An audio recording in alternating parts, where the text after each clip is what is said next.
नमस्कार। आइए बात करता हूं सबसे पहले आपकी कनिष्ठ उंगली के बारे में। कनिष्ठ उंगली सूर्य की उंगली के प्रथम पर्व तक लगता है लगभग नहीं पहुंची है। दूसरे चित्रों में भी लगता है देखने में कि थोड़ा सा यहाँ रह गई है, लेकिन यदि ये इसकी लंबाई पूरी की पूरी आपकी सूर्य की उंगली के प्रथम पर्व तक पहुंच गई है तो ये अपने आप में बताती है कि बौद्धिक क्षमता बहुत अच्छी होती है। लेकिन अगर थोड़ी सी छोटी रह गई है तो ये ज़्यादा बड़ी बात नहीं है। आपके जीवन के अंदर आप में बुद्धि है, आपकी भाषा शैली अच्छी है और कुल मिलाकर के आप अपनी तरफ से सतत ईमानदारी के साथ प्रयास भी करते हैं अपनी ज़िंदगी में आगे बढ़ने के लिए। वर्तमान में सूर्य की उंगली को देखता हूँ। सूर्य की उंगली जाएगी आपके जीवन के अंदर किसी प्रकार के बदनामी योग के लिए। यहाँ पर कोई किसी प्रकार का बदनामी का कोई स्पॉट ऊपर से नीचे तक नहीं है। हाँ, उंगलियों के ऊपर चक्र के निशान नहीं है। किसी प्रकार की बहुत बेहतरीन खड़ी रेखाएं नहीं है। जब किसी प्रकार की बेहतरीन खड़ी रेखा नहीं होती तो कुल मिलाकर ज़्यादा ऊंचा सम्मान नहीं होता व्यक्ति का, और कुल मिलाकर आड़ी रेखा नहीं है तो यानी कि बदनामी का भी कोई योग नहीं है। ऐसे लोगों की मित्रवत रेखाएं भी ये खड़ी रेखाएं कहलाती हैं, तो आपके पास ज़्यादा मित्रों की संख्या भी नहीं है।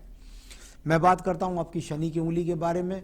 शनि की उंगली, और यहाँ पर बात जाएगी शनि की उंगली यानी धन की उंगली के बारे में। और धन की उंगली के बारे में आपको बताऊंगा कि यहाँ से आपको धन के कितने अच्छे आगमन हैं। ईश्वर कृपा से यदि मैं इस चीज़ को देखता हूँ तो यहाँ पर ये बात निश्चित रूप से दिखाई देती है कि यहाँ पर भी आपके पास में कोई बहुत अच्छे स्रोत की रेखाएं धन की नहीं है। बड़ी बात यह है कि यहाँ पर कोई बड़े धन के नुकसान के योग भी नहीं है, यानी कुल मिलाकर के यहाँ पर किसी प्रकार के रोग के वो भी नहीं है।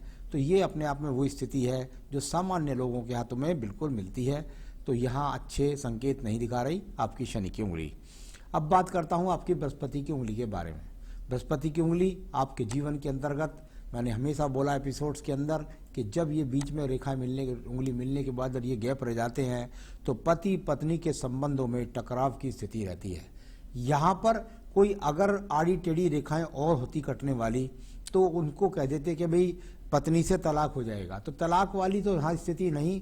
कुल मिलाकर आप ये कह सकता हूँ कि पत्नी के साथ वैचारिक मतभेद, बच्चों का भी आपकी बात को अनसुना कर देना, इस तरह के संकेत यहाँ पर इन पर्वों के द्वारा देखे जा सकते हैं। बुध पर्व के बारे में बात कर लेता हूँ।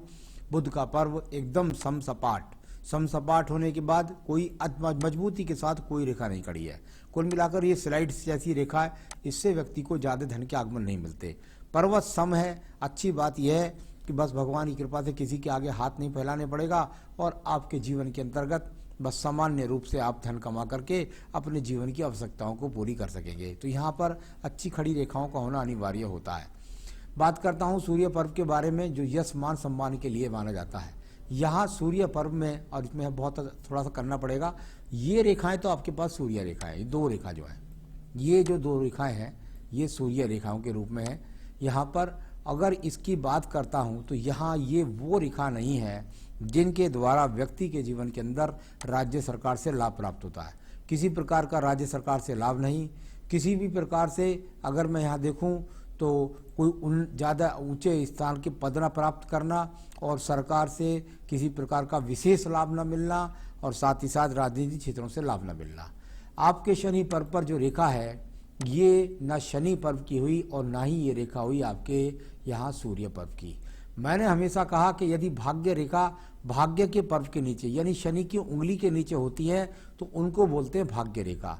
यहाँ पर ये रेखा है और ये दोनों पर्वतों के बीच में हो जाए तो व्यक्ति सामान्य रूप से अपने सम्मान के लिए लड़ाई लड़ता रहता है और उसका सामान्य रूप से धन के आगमन। तो कुल मिलाकर इस रेखा के यहाँ अंगूठे वाली साइड में यदि रेखाएं खड़ी हों तब जाकर के आपका भाग्य अच्छी तरीके से ऊर्जित होगा, धन के अच्छे स्रोत बनेंगे।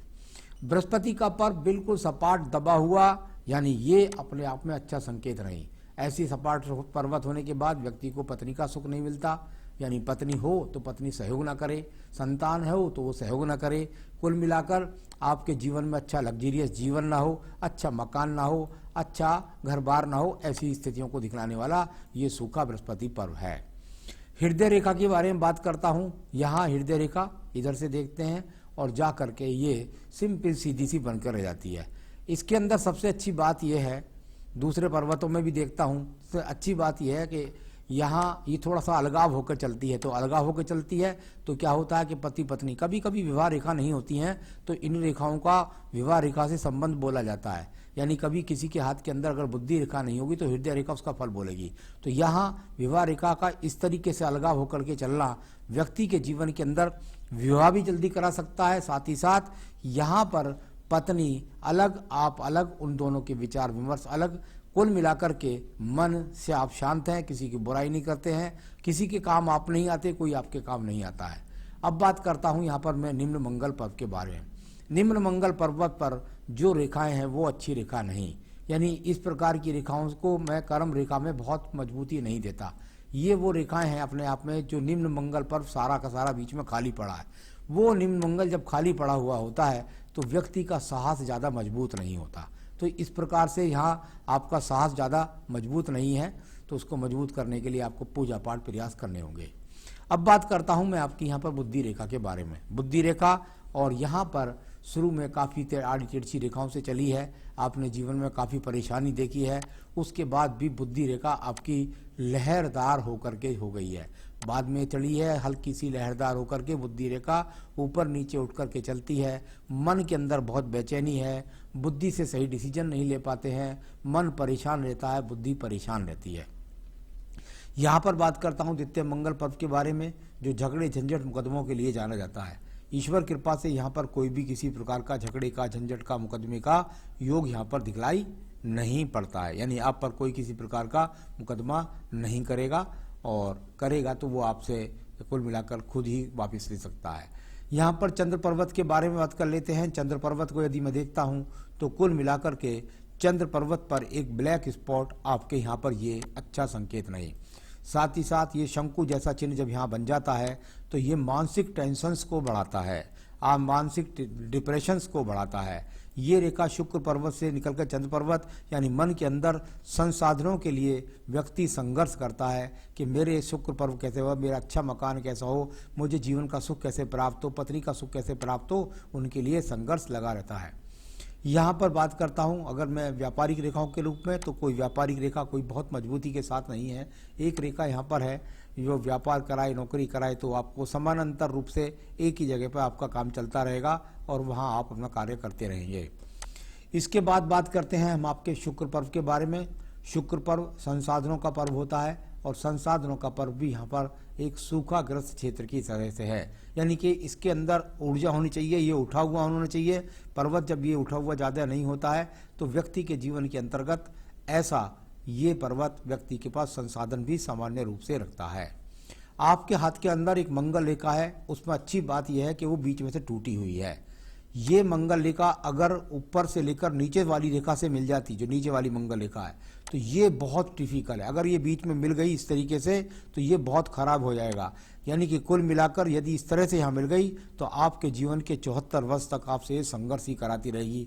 कुल मिलाकर अभी में नहीं, यहाँ बीच में गैप छुटा हुआ है, यहाँ ऊपर तक आपके हाथ के अंदर इसी कवच का काम कर रही है रेखा, मंगल रेखा, यानी कि इसका सहयोग रहा आपके जीवन में 45 वर्ष तक। सब तरह की चीज़ों से, सब तरह की परेशानियों कठिनाइयों से आप अपने आप को जीत लेंगे। तो ये रेखा मंगल रेखा यहाँ पर इस प्रकार से थी। अब बात करता हूँ इसके बाद में, तो ये दीप के रूप में नहीं, ये अच्छी रेखा है जो आगे भी दिखाई दी। और अब बात करता हूँ यहाँ पर नीचे से निकलने वाली कुछ रेखा इस प्रकार से जब निकले तो व्यक्ति को कुछ पैतृक संपत्ति मिल जाती है, हो सकता है घर का मकान मिल जाए।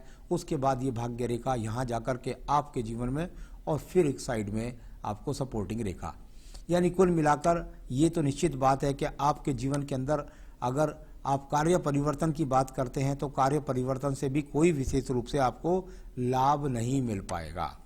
यहाँ पर भाग्य रेखाएं कर्म रेखा के रूप में है, भाग्य रेखा के रूप में नहीं है। आप जितना कर्म कर लेते हैं उससे अपने जीवन का संचालन कर लेते हैं। तो भाग्य रेखाओं को ऊर्जित करना होगा, तभी आपके जीवन के अंदर यथास्थिति ज़्यादा मजबूत हो सकेगी। आयु रेखा को देख लीजिएगा। आयु रेखा जाकर के और लगभग मणिबंध के आसपास तक पहुँच गई, तो आयु रेखा तो 78 वर्ष के 80 वर्ष के आसपास में है। तो ये तो सब मैंने आपको बताया। ये यहाँ दो मुखी हो गई है, यानी कुल मिलाकर पैतृक पक्ष से कुछ मिलेगा और साथ ही साथ बुढ़ापा सुरक्षित। आपने मुझसे कहा है पारिवारिक समस्याओं से कब मुक्ति मिलेगी। पारिवारिक समस्याओं से मुक्ति कभी नहीं मिलेगी। पारिवारिक समस्याओं से मुक्ति के लिए केतु स्थान पर कुछ ना कुछ ऐसे चिन्ह मिलते हैं जो मुक्ति के साधक होते हैं, वो यहाँ पर नहीं है। तो गृहस्थ जीवन को भोगिए, ईश्वर ने उसको भोग काल को दिया है, उसे खुश होकर भोगेंगे तो आप अपने जीवन में अच्छा भोग भोगेंगे। यहाँ पर पत्नी कहना नहीं मानती है, मनमानी करती है। जब आप ये वाली बात कहते हैं तो कुल मिलाकर के मुझको इस हाथ के द्वारा जो लगता है वो सब ज़्यादा मुझको लगता है कि आपकी आर्थिक स्थिति ज़्यादा मजबूत नहीं है। उस कारण की वजह से आपके घर के अंदर कलह रहता है, और जिसमें ये कहना भी जरूर आता होगा पत्नी कहना नहीं मानती है, क्योंकि जब घर की आवश्यकताएं पूरी नहीं होती तो घर में ये पहलू पत्नी की तरफ से उठने लगते रहते हैं। आपकी पत्नी निश्चिंत रहिएगा, कोई तलाक नहीं होगी, कोई और बात नहीं होगी, सिर्फ यही कारण हो सकता है। जीवन में कब कब परेशानी है वह कैसे दूर होगी। अभी आपके जीवन के अंदर जो मैं आपकी पूजा पाठ लिख रहा हूँ उसको आप लिखिएगा, फिर देखिएगा जैसे आपसे कि 6-8 महीने बीतेंगे आपका जीवन बहुत ज़्यादा अनुकूल हो जाएगा, और फिर उस पूजा को जितना आगे बढ़ते जाएंगे उससे आपका मजबूती के साथ में भाग्य रेखाएं ऊर्जित हो जाएंगी और आपका जीवन सुचारू रूप से चलने लगेगा। कर्ज से मुक्ति कब मिलेगी? पूजा पाठ करनी पड़ेगी, तभी आपको मुक्ति मिलेगी। संतान भी तभी साथ देगी। आखिरी समय से कैसा रहेगा? बिल्कुल बढ़िया रहेगा, बदनामी से बचेंगे, अच्छा बुढ़ापा होगा।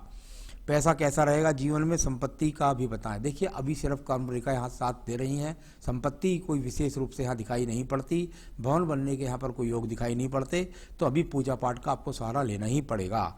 रोग कौन कौन से हो सकते हैं, उपाय भी बताएं। अभी वो सिर्फ मानसिक टेंशन के अलावा मुझे कोई रोग यहाँ पर दिखलाई नहीं पड़ रहे हैं। तो ये सब मैंने आपको बताया यहाँ पर। अब मैं बताता हूँ आपको उपाय, अगर आप वो करेंगे तो आपको उसका लाभ अवश्य मिलेगा। अगर आप पहन सकते हैं तो एक बेहतरीन सा पन्ना पहनिएगा इस उंगली के अंदर, आप चाहें तो मुझसे भी मंगा सकते हैं, मैं आपके स्थान तक पहुंचा सकता हूं। ये पूजा आपको निश्चित करनी पड़ेगी यदि आपकी सारी समस्याओं से आप मुक्ति चाहते हैं तो। सबसे पहले रोजाना संकट नाशन गणेश स्त्रोत का पाठ पढ़ें, मैं लिंक भेज रहा हूँ। दुर्गा सप्तशती में देवी कवच होता है, उसका नित्य पाठ करें, और दारिद्र्य ध्यान स्रोत इसका पाठ करें। ये तीनों पाठ कीजिए, फिर देखिए आपके जीवन के अंदर उन्नति, तरक्की, प्रगति सब चीज़ आपकी मिल जाएगी, कर्ज से मुक्ति भी मिल जाएगी। नमस्कार।